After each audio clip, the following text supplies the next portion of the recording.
Hey, Dr. Jon Finn here. Welcome to the Habit Mechanic podcast. Right now, you can get my new best-selling book, Train Your Brain for the AI Revolution, at tougherminds.co.uk. The digital book, audiobook, and physical book are all available at a special price that you won't find anywhere else. Hello, Habit Mechanics. It's Dr. Jon Finn here. I hope you're having a great week so far. I want to tell you a story about a grumpy coder who was very cross at me because I helped him to do better. I helped him to understand his brain states. So this may have been about 10 years ago, and I was working for a technology company that worked with elite sports teams. And I knew the owners of this company. It's subsequently been sold for quite a lot of money, but I would go and work with their staff individually and collectively just to help them to be at their best. The owners of the business are seriously high performing people. You will know their names if you're into high performance sport. And one day I was at their offices and I was just there doing one-to-one sessions that day. So anyone could book a slot and come do a one-to-one session with me. And it was in the afternoon, and I'd had some really good sessions in the morning, and was hearing some great feedback about what people had been working on, and felt quite pleased that I'd been able to help some people overcome some of the new challenges that were emerging for them. And then for my next session, the door opened, and I was confronted by quite a grumpy looking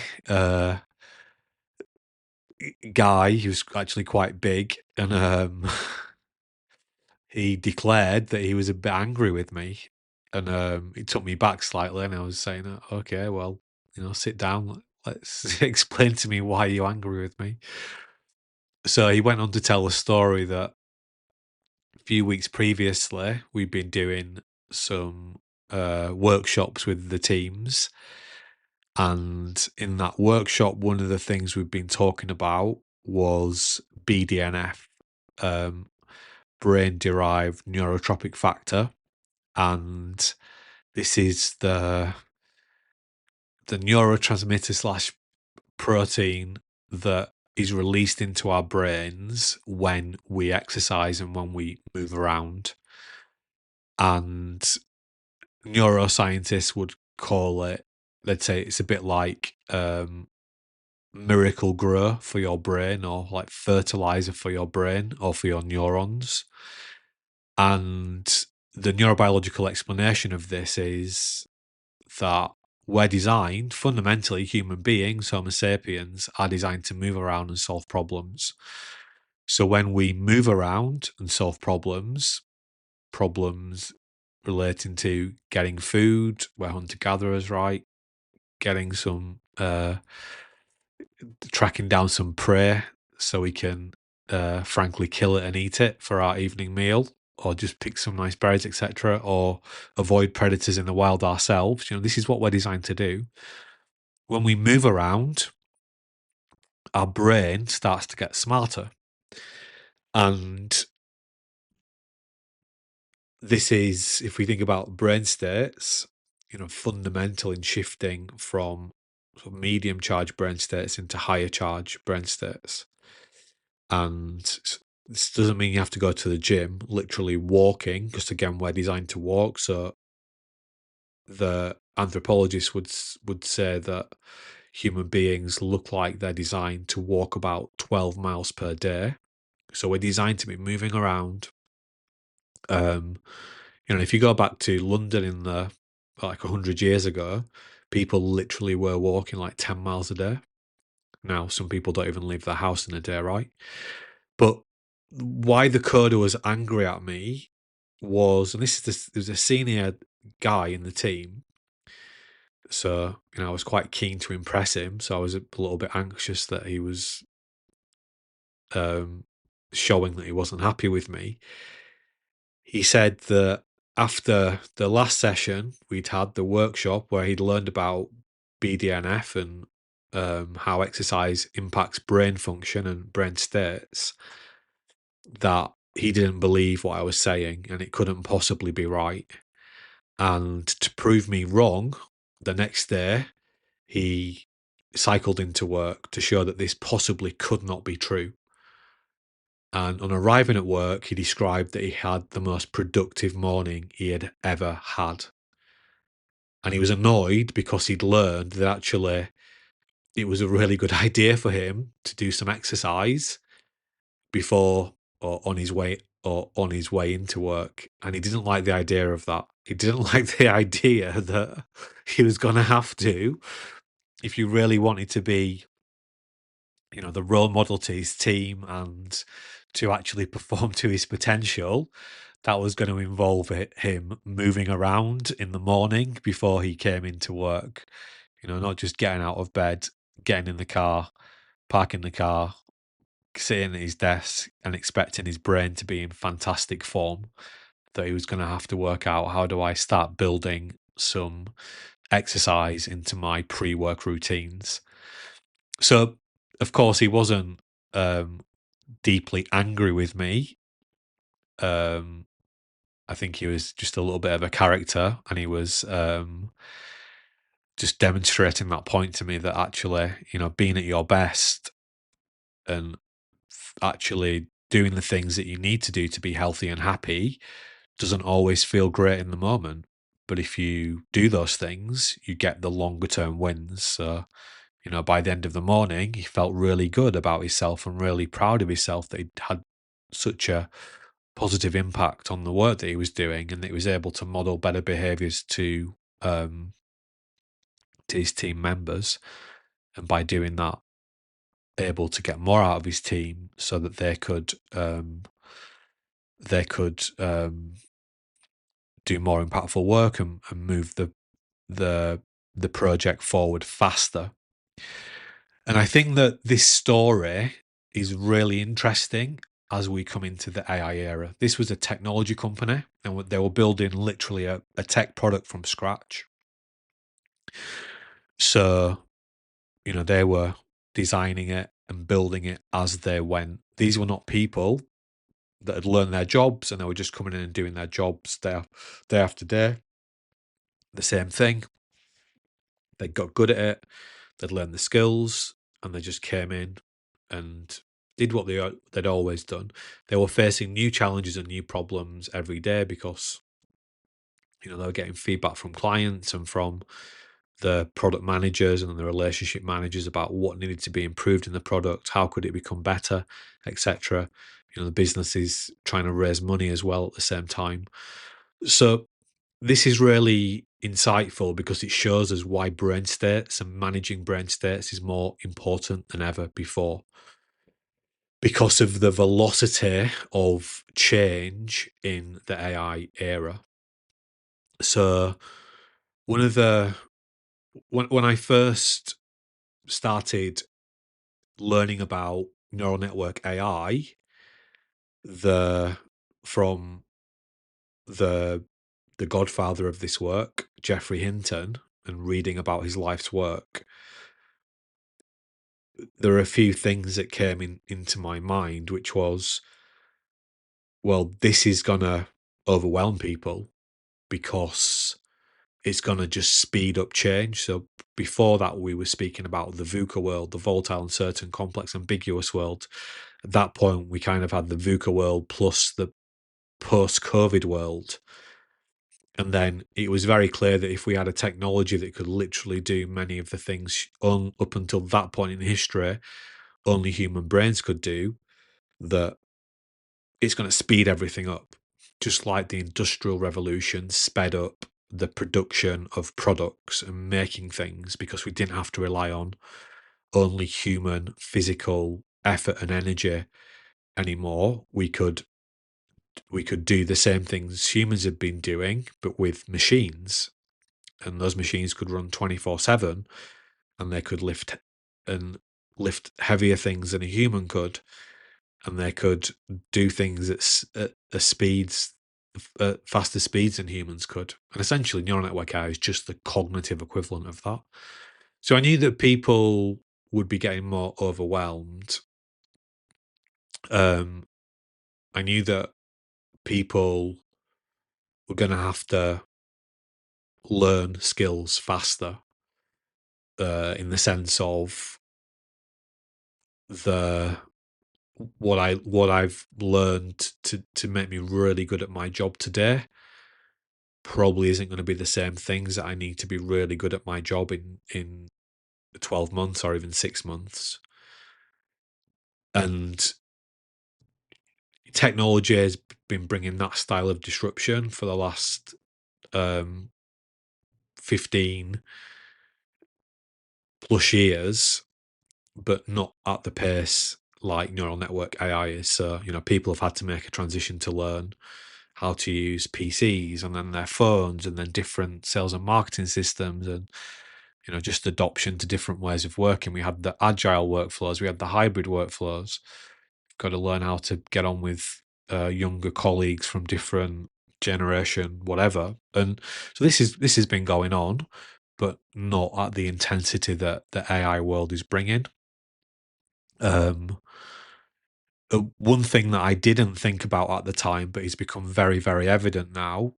When I was at an AI dinner just with very senior leaders talking about how AI is impacting their workforces, and there was a very senior solicitor, um, essentially the managing partner at the firm, and she was describing how one of the surprising impacts that AI is having on their people is the volume, the sophistication, and the speed at which their clients are now able to reply to them.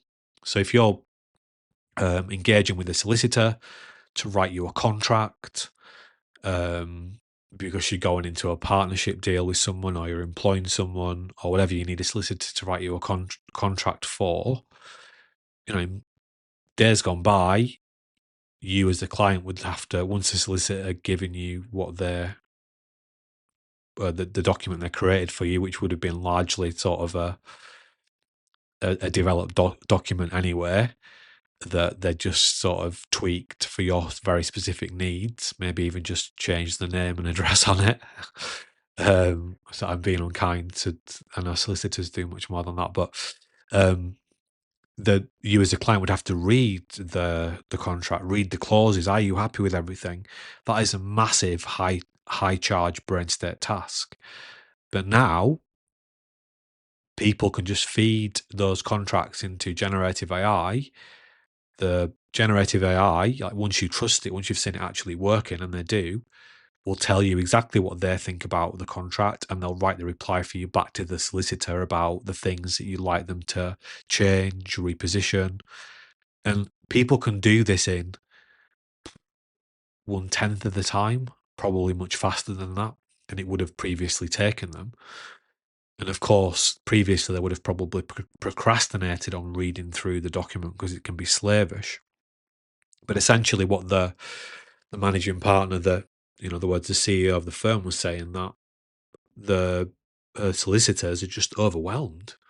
They've just never seen clients respond so quickly, so thoroughly, and then putting the ball back in the solicitor's court and expecting them to reply again quickly. So AI is changing the world, and that makes brain states more important than ever, because we need our high charge brain state more than ever. What the what the AI era is forcing us to do is to learn more things, is to use that prefrontal cortex, that scarce cognitive energy that we have, more and more, if in order just to do the basics. So you've got to learn the new AI tool that you need to use, and when you use it, it makes you so much better. You've got to get in the habit of doing that. You've got to process the increased volume of things that are coming into your inbox. But all the time, you've got to manage your stress levels and your overwhelm and that nagging doubt in your head saying, am I going to be able to do this? Am I still going to be relevant? Is my job going to be here? And what about the kids? Is what they're learning at school relevant? What are they going to be doing? So we've got this cacophony of noise going on inside of our heads and around us. So therefore, getting into our high charge brain states consistently is more difficult than ever before, but more important than ever before. And again, that's why we need to understand our brain states. And what the story I started the podcast with shows is that the three brain states, the high charge, the medium charge, and the recharge, they're interconnected. You don't just magically get into high charge brain states at will. You've got to put the foundation blocks in place. So it's not only about mastering your understanding of your brain states and getting brain state intelligent in relation to what you need. It's also about building the habits that allow you to get there.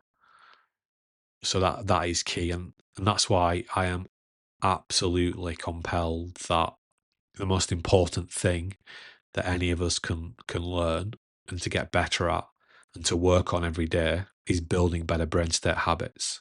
And remember, there are only 6 habits that we need to get right. So this is not like an endless list of things that we need to do. And just by building one of those 6 habits, you're going to be able to function cognitively much, much better. So the story is very simple. If we want to thrive in the AI era, it's about brain states, and there are only 3 brain states.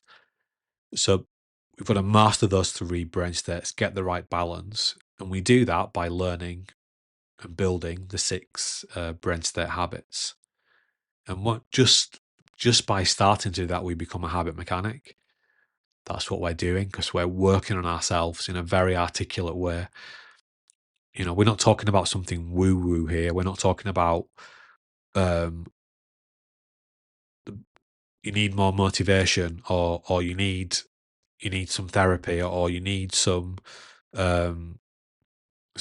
you need to change your mindset. We're talking about understanding and refining and tuning up the driver of all of our behavior, our brain, and the fact that our brain operates in states. And if we understand those states and we can build the habits to help us to optimize them, then the world is literally our oyster. So that's the key. And that's why we always say you're only ever one brain state habit away. I just want to finish by saying one other thing. If you have any questions, you listen to this thinking, well, what about this, John, and what about that? Just send them in to us and we'll happily answer them in the podcasts. So if you have any questions about what we're doing or some things that you don't understand, then just let us know. Because that's what we're here. We're here to help you be at your best. And we know the way to do that is to actually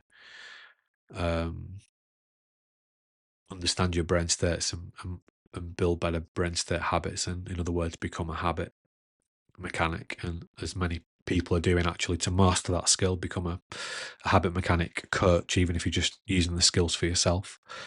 So we're here to help you. So any questions, let us know. And we'll answer you directly, or we'll pick up those questions in the podcasts. If you want to ask a question but you want to be anonymous, just say that and we won't reveal your name. So yeah, we're here to help. And as overwhelming as it might ever feel, the good news is you're only ever one brain state habit away. Thanks for listening to the Habit Mechanic podcast. If you liked it, please subscribe and tell someone else about one of the ideas or insights that you found most interesting.